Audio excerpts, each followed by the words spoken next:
O modelo de Cournot e o modelo de Bertrand, bem como o modelo de Edgeworth e o modelo de duopólio com diferenciação espacial, que designamos por modelo de Hotelling, são jogos estáticos.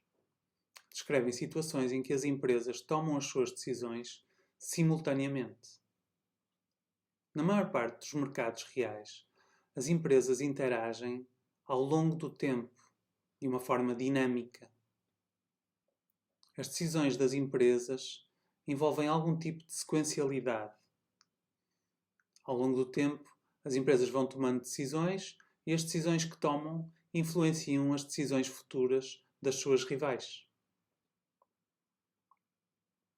A interação estratégica ao longo do tempo, em que a sequencialidade tem um papel importante, requer, para ser modelizada, a consideração de um jogo dinâmico. Num jogo dinâmico, existem diferentes estádios ou estágios em que as empresas são chamadas a jogar. O jogo dinâmico mais simples que podemos conceber é um jogo com dois estágios ou estádios em que uma empresa toma a sua decisão no primeiro estágio e a segunda empresa, depois de observar a decisão da primeira, toma a sua decisão no segundo estágio. A primeira empresa é a first mover. A segunda empresa é a second mover. Se tivermos um jogo em que a única diferença entre as empresas é a ordem pela qual elas jogam, podemos falar de first mover advantage ou second mover advantage, conforme seja preferível jogar em primeiro lugar ou jogar em segundo lugar. O conceito de equilíbrio adequado para estudar jogos dinâmicos é o chamado equilíbrio de Nash perfeito nos subjogos. Um subjogo é, por assim dizer, um jogo dentro de um jogo. Por exemplo, se uma empresa joga no primeiro estágio e a outra empresa joga no segundo estágio, um subjogo pode ser o segundo estágio, portanto, uma decisão da segunda empresa, para uma dada decisão da primeira empresa. Para representar graficamente um jogo dinâmico, usamos a árvore do jogo. A árvore do jogo é composta por uma série de nós e por uma série de ramos. Em cada nó, há um jogador que é chamado a tomar uma decisão. De cada nó, saem tantos ramos quantas as decisões possíveis desse jogador. Um subjogo é como que um subconjunto do jogo, desde um nó até ao fim. Sabemos que um equilíbrio de Nash é um perfil de estratégias, tais que a estratégia de cada jogador é a melhor resposta às estratégias dos restantes jogadores. Um equilíbrio de Nash diz-se perfeito nos subjogos se essas estratégias restritas a cada subjogo constituem também um equilíbrio de Nash no subjogo. A importância de nos focarmos nos equilíbrios de Nash que são perfeitos nos subjogos tem a ver com a eliminação de ameaças não credíveis.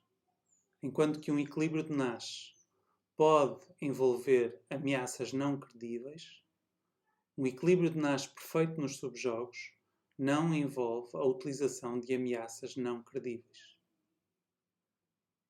Pensemos num monopolista instalado e num potencial entrante.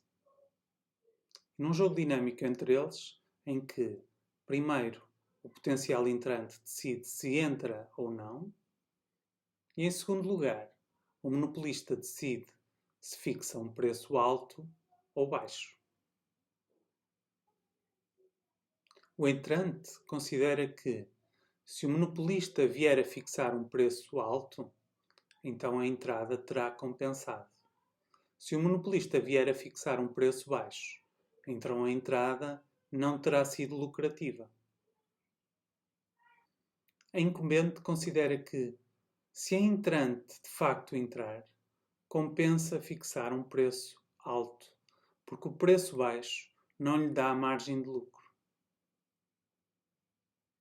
Um equilíbrio de Nash deste jogo consiste em a incumbente, que joga em segundo lugar, fixar um preço baixo e a entrante, que joga em primeiro lugar, não entrar. Não entrar é a melhor resposta à estratégia da incumbente, porque se a incumbente fixa um preço baixo, é melhor não entrar. Fixar um preço baixo é a melhor resposta à estratégia da entrante. Na verdade, se a entrante não entra, é indiferente para a incumbente fixar um preço alto ou um preço baixo na eventualidade da entrada. Este equilíbrio de Nash, no entanto, não é um equilíbrio de Nash perfeito nos subjogos e, portanto, não consideramos que esta seja uma solução adequada do jogo dinâmico que estamos a estudar.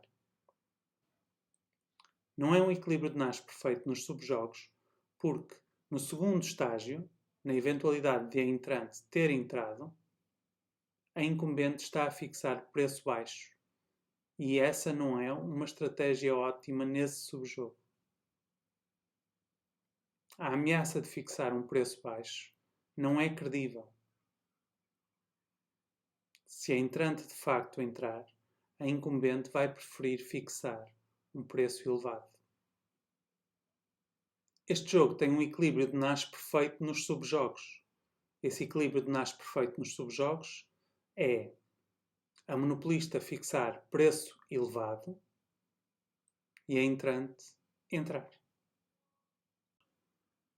Os jogos dinâmicos resolvem-se por indução retroativa. Começamos por resolver o último estágio para cada história possível do jogo nos estágios anteriores. Vamos compreender assim o que acontecerá no último estágio em função da história prévia. Em seguida, resolvemos o penúltimo estágio. A empresa que decide no penúltimo estágio já consegue, assim, prever o que é que vai acontecer no último estágio.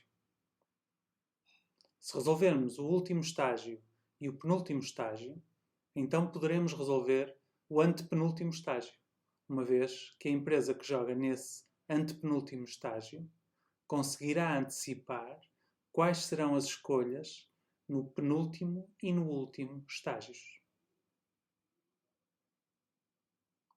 Resolvendo todos os estágios do jogo, do último até ao primeiro, conseguimos obter a solução do jogo, um equilíbrio de Nash perfeito nos subjogos.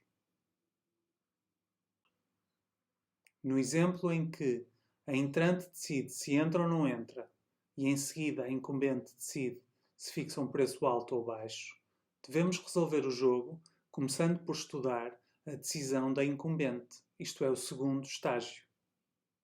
Como vimos, a melhor decisão para a incumbente, caso a entrante entre, é fixar um preço alto. Logo, a entrante deve antecipar que, se entrar, o preço vai ser alto. Conclui assim que deve entrar. Conseguimos chegar assim ao equilíbrio de Nash perfeito nos subjogos deste jogo dinâmico.